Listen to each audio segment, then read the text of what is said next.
Alors quand on fait tout ce bilan, si on y ajoute la question des prisonniers, qui est certainement aujourd'hui une des questions les plus vives, 700 000 Palestiniens ont connu la prison depuis 1967.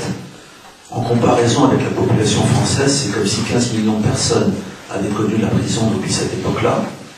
Et Israël, vis-à-vis des Palestiniens, pratique les pires choses.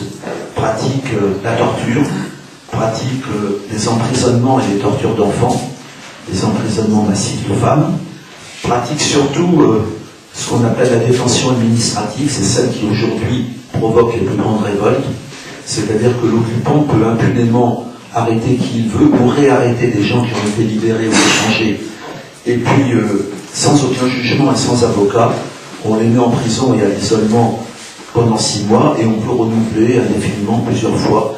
Et donc les grandes grèves de la faim et les grandes luttes de prisonniers auxquelles on assiste actuellement sont liées à la révolte des prisonniers, notamment à la détention administrative. Il faut savoir que comme les dirigeants israéliens ont comme préoccupation surtout de ne pas avoir de partenaire pour la paix, tous les partis politiques palestiniens sont touchés par l'emprisonnement massif.